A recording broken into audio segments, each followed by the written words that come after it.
Good evening. You're either watching or listening to Redwood Wonk. I'm with David Frank. My name is Eric Kirk.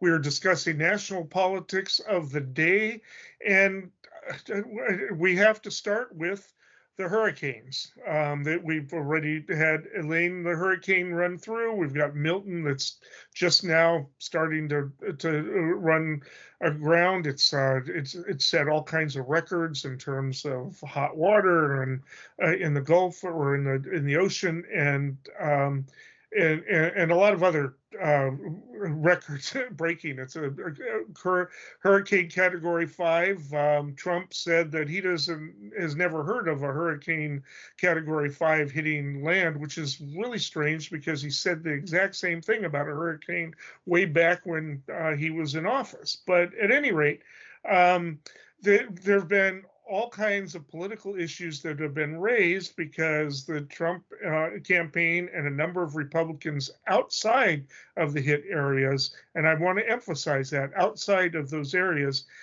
went right on the attack, accusing the Biden administration and FEMA of inadequate response, and even some more incendiary accusations that they're stealing land, that they're trying to bulldoze over a particular town so they can mine for lithium to support their EV agenda, and even that the hurricanes have been geoengineered to specifically hit Trump majority districts. And Marjorie Taylor Greene kind of doubled down on that. And so it has led, but Republicans in the area have actually been contradicting Trump, Vance, and some of them. I mean, the governors, they are not playing politics, with the exception of Desantis, but we'll get to that. But even he talks about how he's been in conversation with Joe Biden on a regular basis.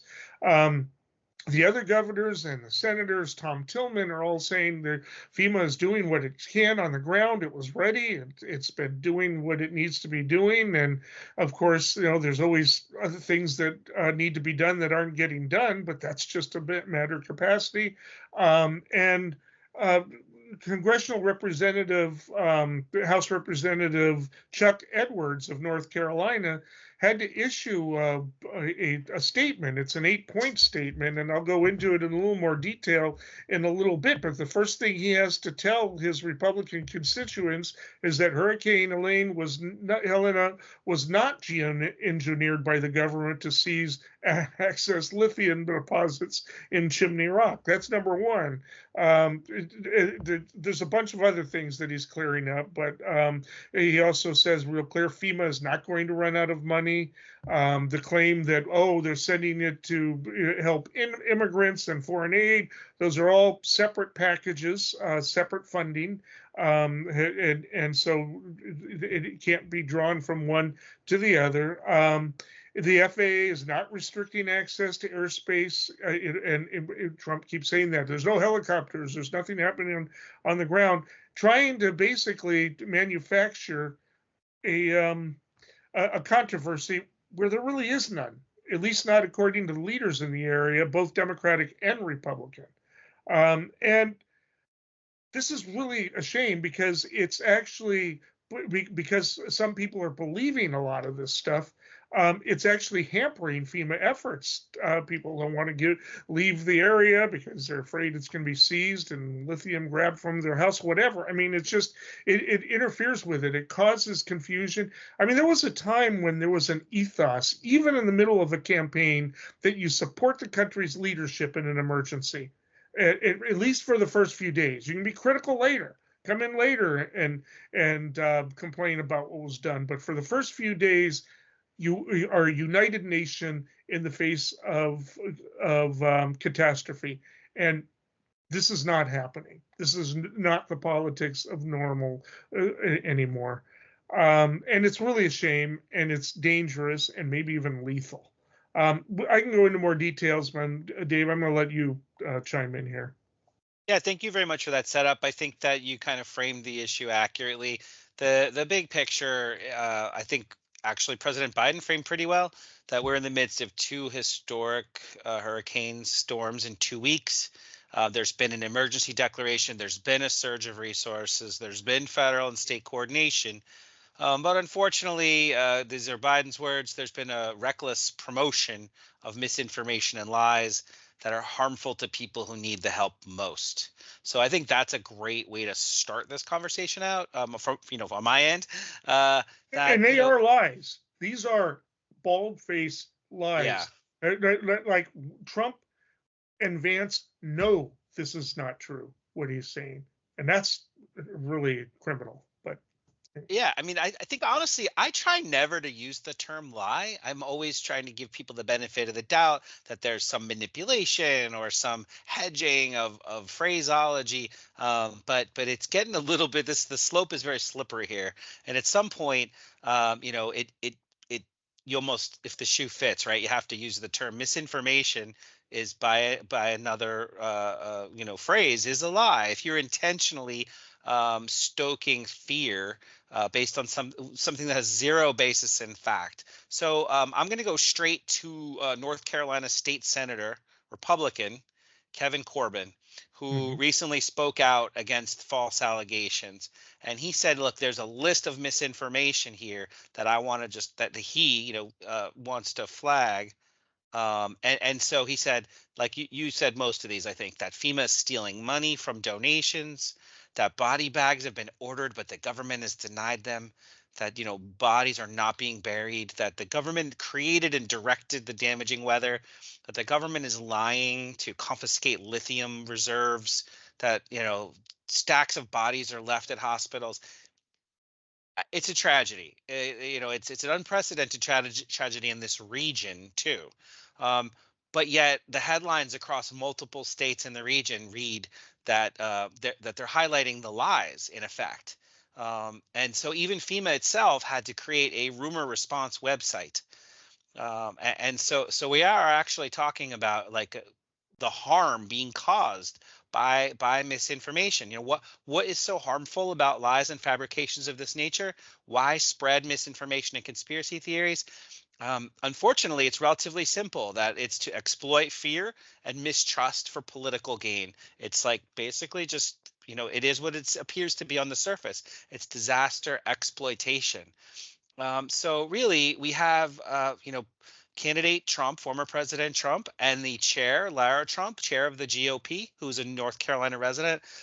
They are, harmonizing messaging and going out to public speaking events in Trump's case, or making media appearances in Lara Trump's case. And they are talking about redirected money that's not true at all, like you said, to migrants, which that they're different pools of money, among other things, right? So just big picture. You even have Laura Loomer, who was a advocate of President Trump during the campaign. They were seen together a few weeks ago. That story has kind of fallen off the radar, but she came out and said, people of Appalachia, do not comply with FEMA. It's a matter of life and death. So, the bottom line is that these people, if you are in a natural disaster, the people that show up to help you, if you are fundamentally mistrustful of the situation, it goes against your best interest. But and I'll just say this, and then I'll hand it back to you.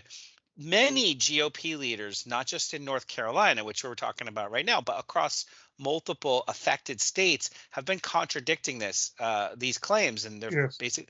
And so you mentioned, I think, Senator Tom Tillis, a Republican. He said, look, this is unprecedented. No one was prepared for a massive hurricane to hit in the middle of North Carolina, and that, all aid is being deployed successfully. North Carolina governor, the federal response has been unprecedented. Florida Governor Desantis, the federal government has provided everything we've asked.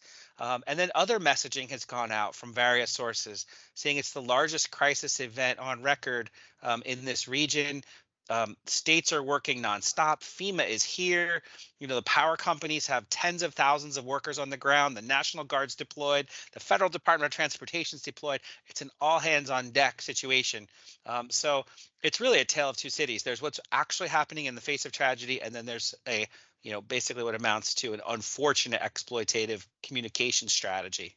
Yeah, and what needs to be understood is the National Guard was deployed before the hurricane hit. They were out there. They're on the ground and ready to go, doing what they can. There's only so much you can do, with all of it, with biblical flooding and stuff like that. I mean, but they're doing what they can. They are out there on the ground doing it, and and um, the there's a bit of a problem. Well, like with what Laura Loomer is saying, don't comply with FEMA. She's going to get Trump's constituents killed. This is reminiscent of the of COVID, when Trump was giving bad information and bad advice that got a lot of his own constituents killed. There's some people who argue that that's why the Republicans didn't retake the Senate in 2022. I think that's a bit exaggerated, but it probably was a factor, because there's also conspiracy theories about that. Gosh, why is the disease killing more Republicans? Well, because they're being encouraged to be idiots, and that's the same thing in this case. They're not taking advice to leave the towns that they're in, even now with Milton coming in, and because they just don't trust the government. Well, that's deadly, and that's what really needs to be emphasized. And once this Hurricane Milton is passed, if we're kind of out of the crisis, Harris really needs to make this a campaign issue. Right now, the media is just kind of going, well, it's Trump being Trump. No, it's not Trump being Trump. It's deadly. He's going to get people killed. And that needs to be really understood. I mean, and there's so much to go into in the politicization of this. Of course, in the middle of this, Harris herself has been talking with people and doing some coordination. But Governor Desantis of Florida, who we'll be talking about in another segment in more detail, refused to take her calls. And then he made a comment about how that's just selfish and petty. And then he says, yeah, she hasn't done anything for hurricanes. There's no reason for me to talk to her. She's just looking for an opportunity to benefit her campaign. And it's just like, and they went to the Harris campaign for a response to that. And so far they said, nah, we're not going to bother. I mean, it's just, it's sad and it's pathetic, what is happening here. But I'm glad that there are some Republicans that are willing to step up, and respond. Are they going to withdraw their endorsements of Trump? I don't know. I don't know how many of them actually did. I don't know about Chuck Edwards, for instance. But he emphasized, he's got an 8-point in a statement that he put on his website. Hurricane Helene was not geoengineered. Local officials are not abandoning search and rescue efforts to bulldoze over Chimney Rock, supposedly where there's lithium. FEMA is not stopping trucks or vehicles with donations or confiscating supplies or turning away donations. FEMA has not diverted disaster response to funding to border or foreign aid. He explains each one. FEMA is not going to run out of money. FEMA cannot seize your property or land. The FAA is not restricting air rescue. And FEMA is not just providing $750 to disaster survivors. That's just a beginning. And so he had to make those 8 points clear. He explains each one.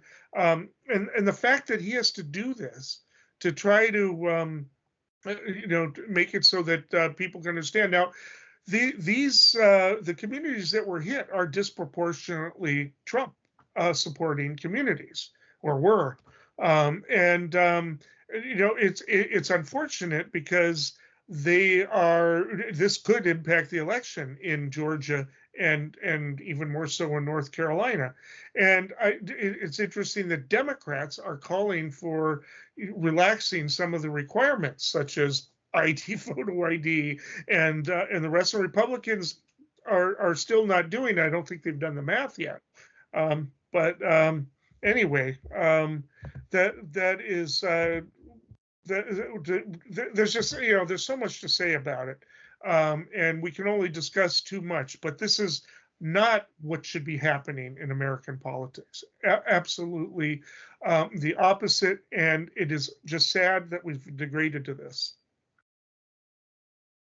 So one of the things that I know we just have a couple of minutes left. One of the things that I think stands out, and I wish it wasn't the case, but from time to time we talk about how the whole, the strategy of team building, the strategy of a political, in this case, the Republican team, that they'll think to themselves it's that the benefit that they get from a communication is more important than the reality of the situation or the consequences of those potentially fabricated communications. So what am I talking about?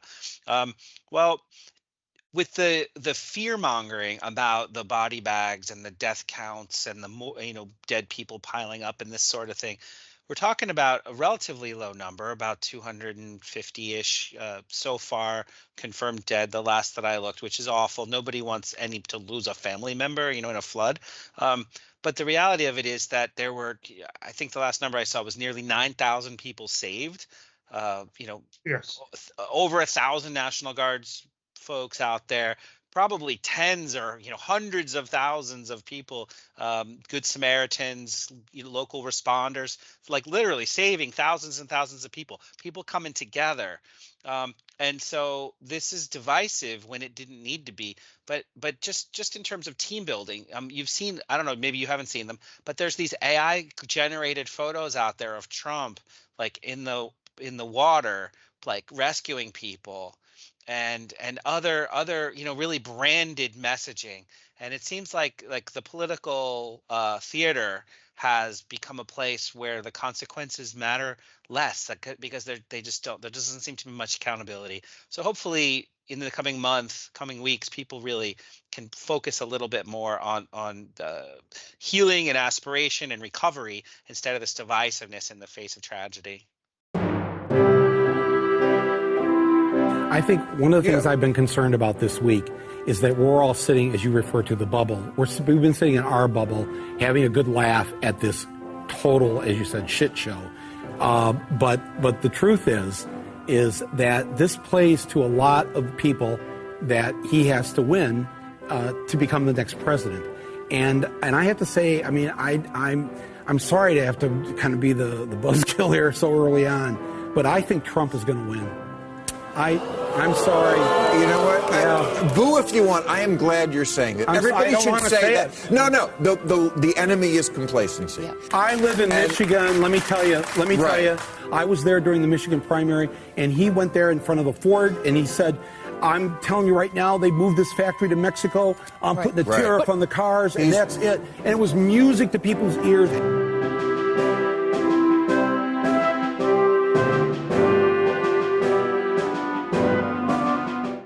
So in 2016, in front of an astounded audience, Michael Moore predicted, I believe it was in late August before the election, that that Trump was going to win. Over the months before that, he'd been begging the Clinton campaign to dedicate some time in the what was then referred to as the Blue Wall. We also call it the Rust Belt. These are the key three key battleground states, as we say it: Wisconsin, Michigan, and Pennsylvania. She did not even really appear there within the last few weeks. Part of the problem is that she and her husband represent kind of a neoliberalism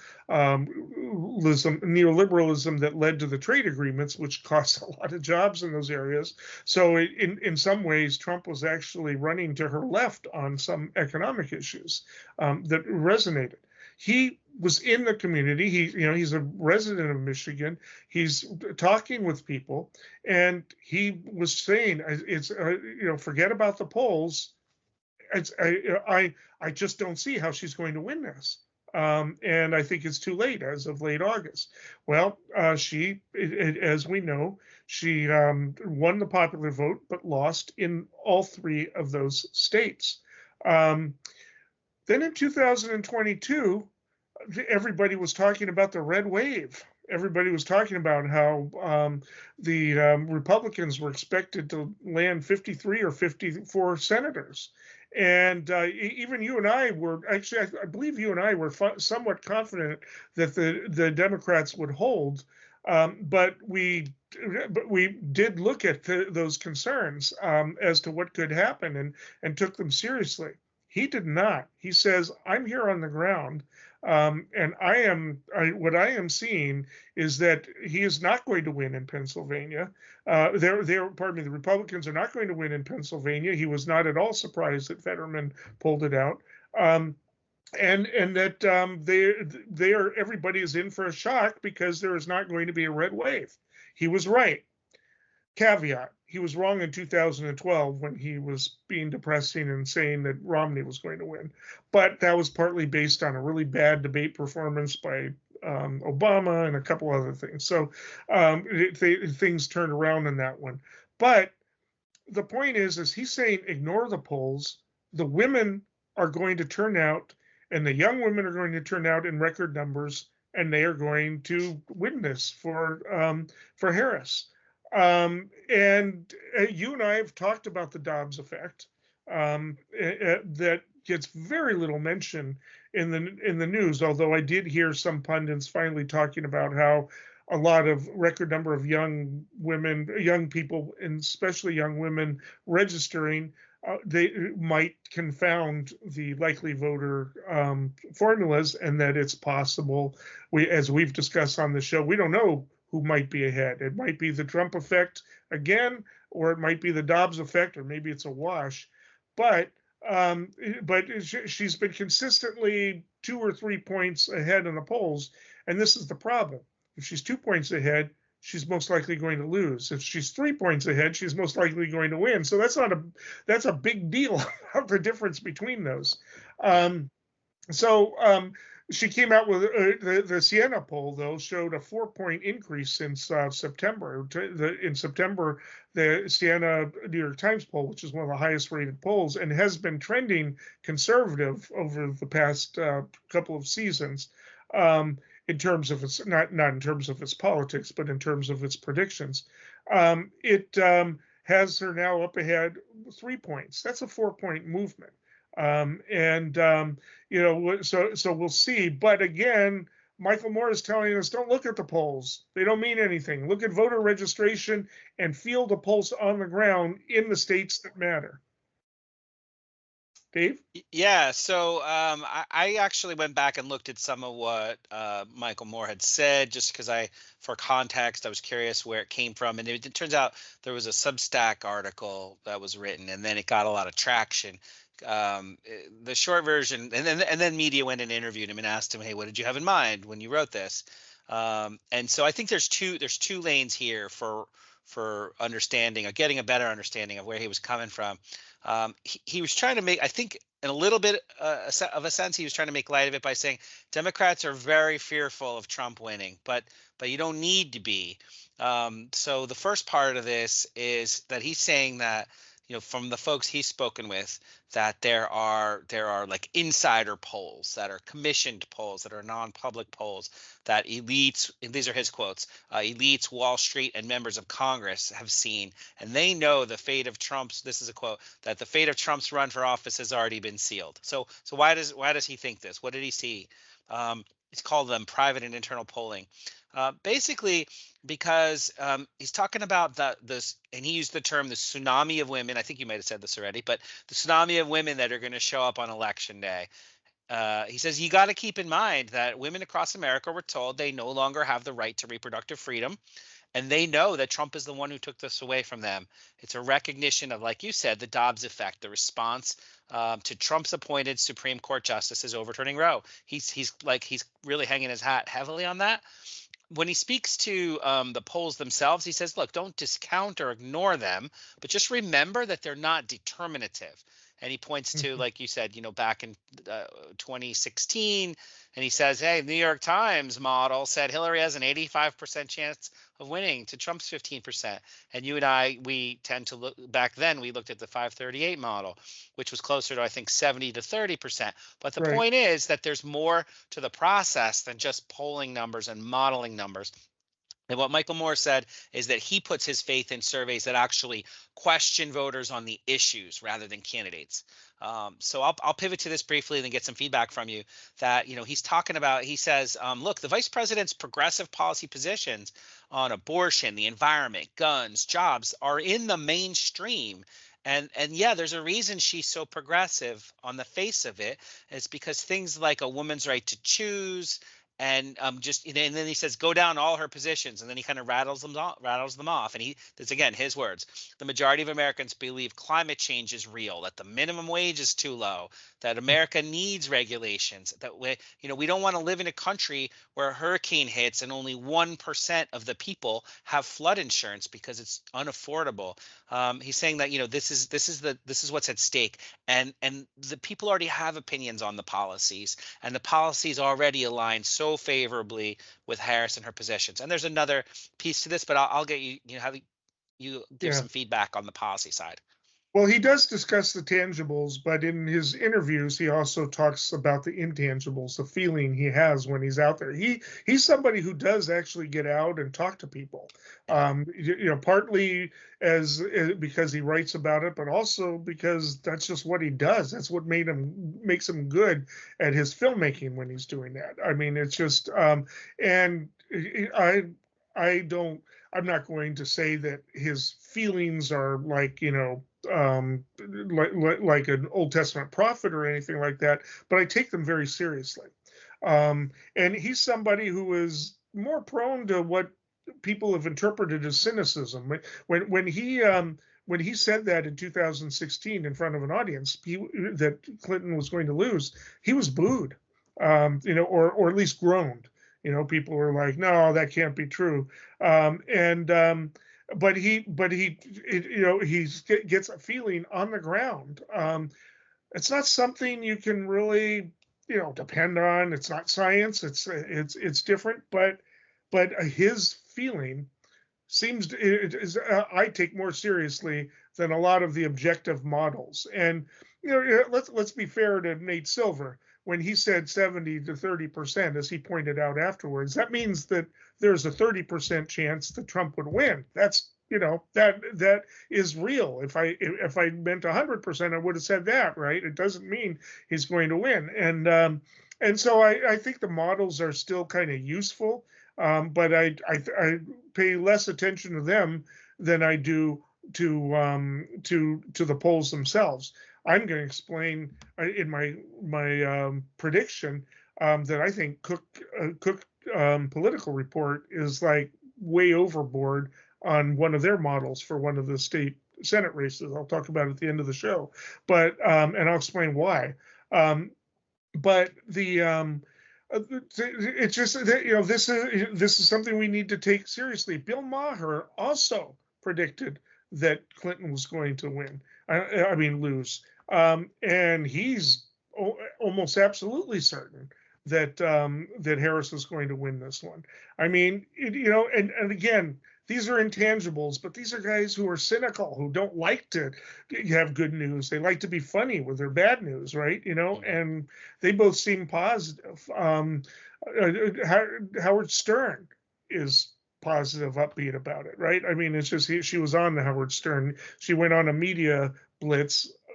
And of course, a lot of the DC lawyers don't like the fact that she's talking to entertainment people and the rest, but she's actually reaching the people. The people who watch those shows have already made up their mind one way or another, right? The ones that they want her to be on. But we didn't set that up as a topic this time around. But I mean, and there's still almost a month left, so a lot can happen in that time, and feelings could change about it. But I take Michael more seriously when he says something like that, especially how kind of sure he is about it. Yeah, I would say, just to piggyback on what you said about feelings and the visceral, I got a couple, observations here. One is just simply from Michael Moore's own words. He really was framing this as advice to Harris, saying, look, don't run away from the policies that are connecting to young people, to women, to not just Democrats and not just independents, but to actually Republican young people and Republican women. Like this, right. This is why you have the advantage. And he said, Don't follow the advice of the experts that are surrounding you that are telling you to pivot to the center now in the closing weeks of the election. Stick to what got you here. Stick to what gave you this advantage. Yes, you can have your surrogates go out to the business channel like CNBC, who are talking about how pro-business you are, and how you're going to do whatever the wealthy donors need you to do, and that sort of thing. But don't you engage in this yourself. Like, don't drop talking about the policies that are popular. You might end up reducing or depressing the vote, and you need your base energized. You need them to come out. So there was a degree of advice, not a small degree either, of advice involved in his motivation for this. But I do want to go back to the visceral, because he also He also wrote about the intangibles and his feelings. Like, what's triggering his spidey sense about Trump's weakness? And he says one thing, Trump just didn't acknowledge that sleepy Joe Biden was no longer the opponent. He was slow to respond, and when he did, he was dismissive of his opposition. And he then proceeded to be undisciplined, ranting about kind of ridiculous topics like Hannibal Lecter, Haitians cannibalizing pets, and just nonstop from him and Vance both. Honestly, this is Michael Moore, nonstop misogyny, racism, and then Trump said that if he loses, it might be the Jews' fault, for example. Like, these are things that should be taboo, and it's certainly if you're trying to build consensus amongst America writ large, that's you're just alienating people left and right. That's not a strategy. That's more like Tourette's syndrome or something like that. That's what Michael Moore's theme was. That and also he's saying that Trump weaponized the border issue, and then, like in the debate, for example, many of the questions that would be on a different topic, Trump would bring up the border, like when he was asked in a different conference about childcare, what's your plan for childcare, and he went to tariffs. Like, he's just an undisciplined person, and so Michael Moore says, in fact, he's emerged now as pretty much the laughingstock of thoughtful people, and most of what he says is debunked and dismissed, and that that.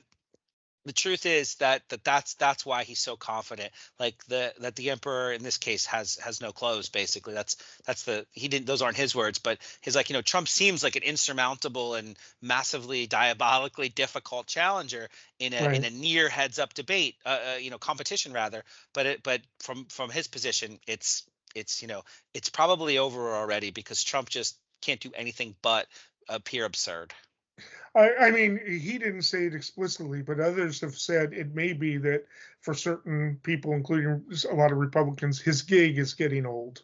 Yep. 2016, it was new. The media is still making the same mistakes of 2016. He gets all the coverage. I mean, it's hard for Harris to even break in to get a headline. He gets all the headlines. He writes something stupid on Truth Social, and it's all over, the place. I mean, it's just that is the way it is. This stuff, but he's being contradicted now by Republicans, not just on this area, but the Charlotte Observer slammed him for what he's doing with regard to it. I mean, slammed him hard. And a lot of Republicans are going to read that article. It really actually, do people say, well, didn't it feel like that Clinton was going to win? No, it actually didn't. There was like an underlying dread. It objectively seemed like she was going to win by the objective evidence. But I had a real bad feeling the night before when I watched the comparative debates, the comparative events. Her being a glitzy kind of Hollywood thing with stars, and his being in Detroit, which was a total raw meat thing. I mean, anyway, we'll find out. But Michael Moore, I find that interesting.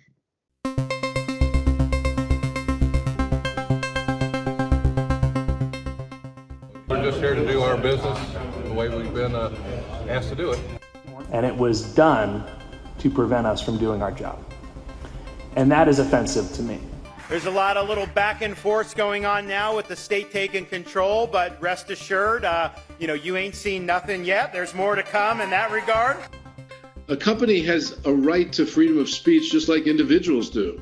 In effect, to seek to punish a company for its exercise of a constitutional right. And that just seems really wrong to me.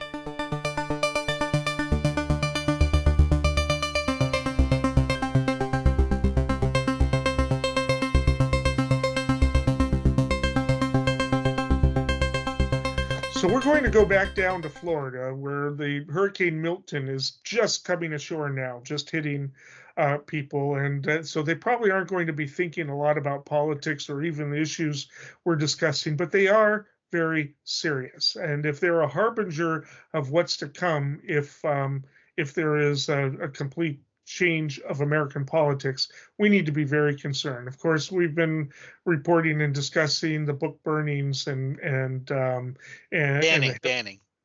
book banning, right? and, well, it's a euphemism, but I know.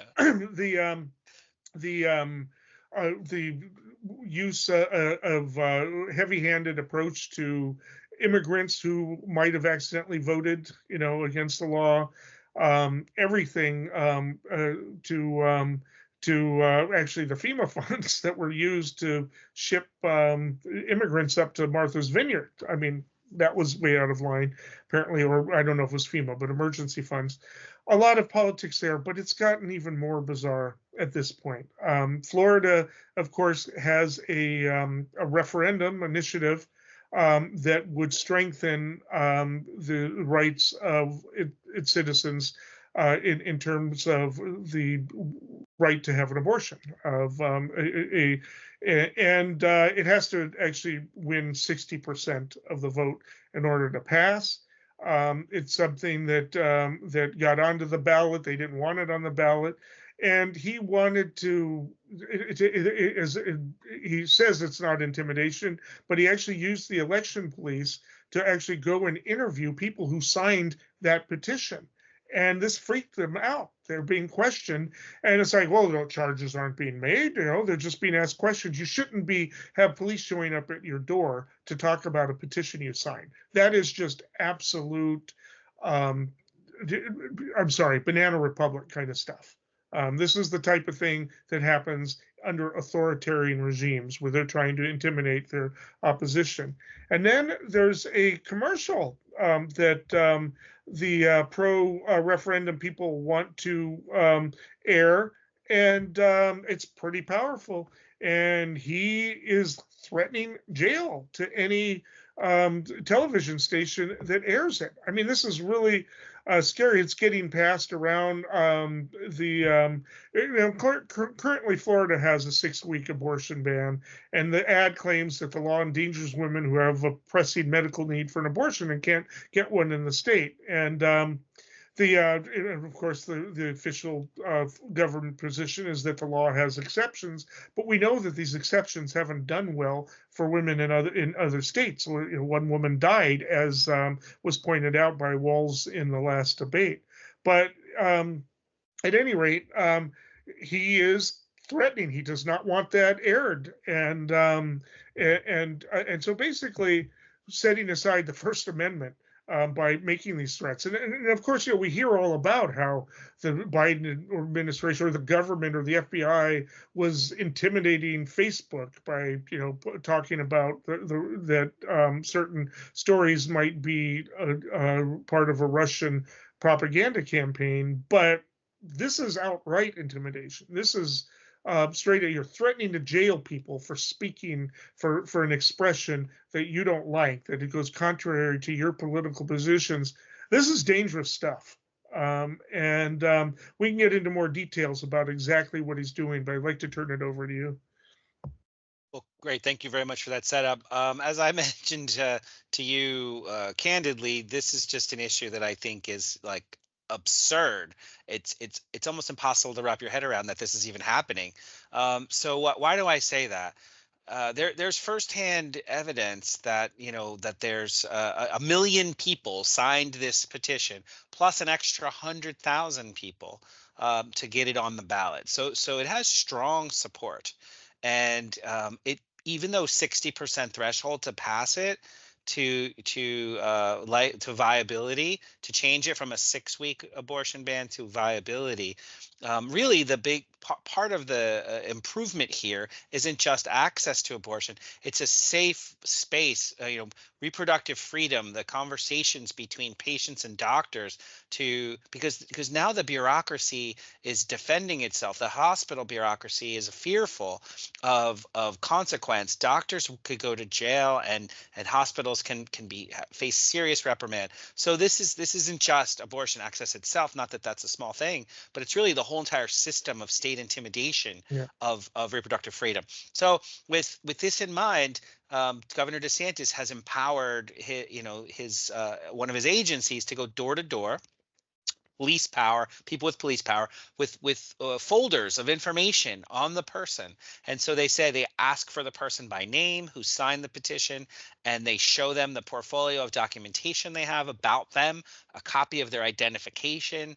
And it's truly what they're saying is they are investigating fraud. They're saying, we believe you've been a participant in a fraud scheme. You may be the victim of the fraud scheme. Did you sign this? And suddenly it's like, what is going on here? So there are citizens that have said that these plainclothes officers are intimidating and invoking fear. And so the criticism is like, and we're talking about only half of one issue here, but is it an abuse of power? Is it corruption? The initiative, the amendment is already on the ballot. So if they were actually disputing the signatures, there's a different mechanism for that.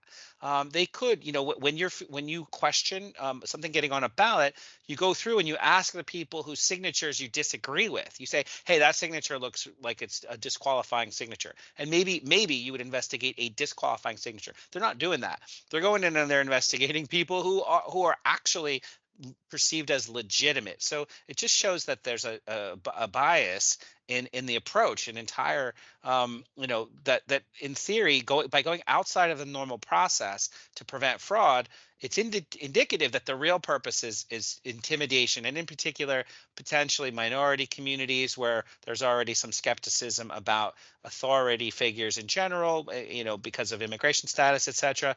And I would say, like, from this perspective on this policy, voter intimidation is voter suppression.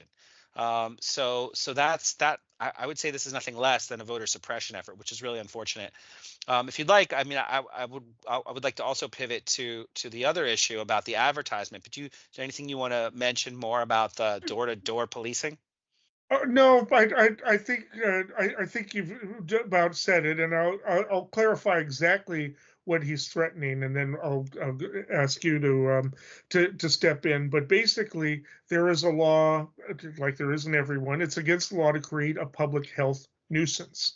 So his theory is that by making women afraid to go get help, and maybe we'll go to another state for help or something like that, by creating fear, by saying these things that are, by the way, true, that in this ad, that you are creating a public nuisance because women might die because you've made them afraid, not because of the law. And he's very specific with threatening media people 60 days in jail for it. Very specific. That's even more chilling when he's talking about it. And the First Amendment ought to protect it, but what it does is it forces now the people who are running these television stations to have to to risk the possibility that they're going to jail while this is all pending in court to get the charges dropped. Most likely they will, but the Florida courts,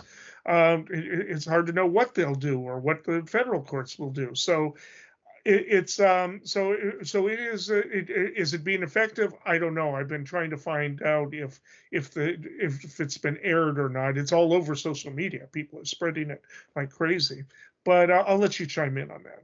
Yeah, so these Floridian, the organization that produced the ad and that's paying for it to be aired in local television, NBC stations, affiliates across Florida, they're called Floridians Protecting Freedom, and they're making the case of a real person that had a real health crisis that was potentially life-threatening based on the existing law, where doctors were afraid, the hospital was afraid, and they ended up driving 4 hours out of state to get treatment, life-saving treatment.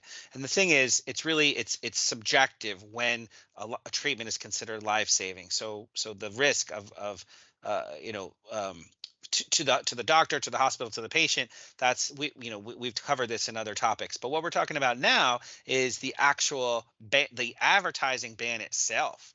And so the Florida Department of Health is saying, look, this is criminal of you to air this, because they're making the claim against an affiliate in Gainesville and an affiliate in Tampa.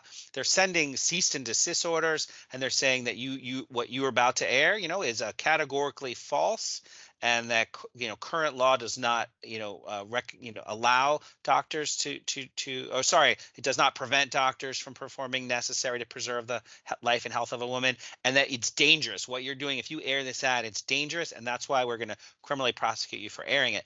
Turns out that the federal FCC chair, Jessica Rosenworcel, she actually came out and said, look, the right of broadcast, this is a quote, the right of broadcasters to speak freely is rooted in the First Amendment. Threats against broadcast stations for airing content that conflicts with the government's views are dangerous and undermine the fundamental principles of free speech. And so there's this legal, it's pretty obvious that in court, every case pretty much across federal courts have always defended political speech. And that the Florida Department of Health's claim that it violates the state's ban on a, quote, nuisance injurious to health. So, for example, there was I think it was a Slate article that says, yes, this is the same law that targets leaky septic tanks and being exposed to consequences from slaughterhouses. Somehow it's being applied to political speech. So it's a almost Orwellian use of public health to use this law to block the airing of a campaign.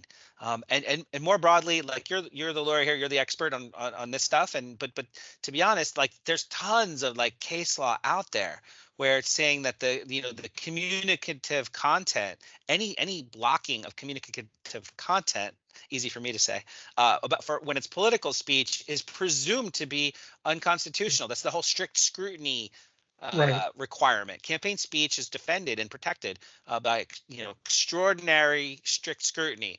So the supporters of the ballot initiative, the candidates, and then the media that publishes that speech have sweeping First Amendment rights. So we know that the governor and his people either know that what they're doing is patently unconstitutional or they don't care. Yeah, I mean, it was aired on the article that I found an NBC affiliate. They're not being specific about the station. I have the stations. I have the two of them. Oh, the one that aired it. Sorry, go ahead. Yeah, the one that actually aired it. And they're not threatening, not just the management, but employees who were involved in it. I mean, this is just outright. It's incredible that this is even happening. I mean, it should not even be a case. You need to have a compelling state interest to actually shut down speech that is based on what I believe this is called Amendment 4. Is what they're trying to pass. So you're in the middle of a campaign, and you've got one side has prepared an ad that to express its point of view, and you are trying to suppress it. I mean, you need to overcome immense barriers before you could actually do that in court. There used to be what's referred to as the clear and present danger test, that it would actually have to be threatening and some harm would have to be imminent. When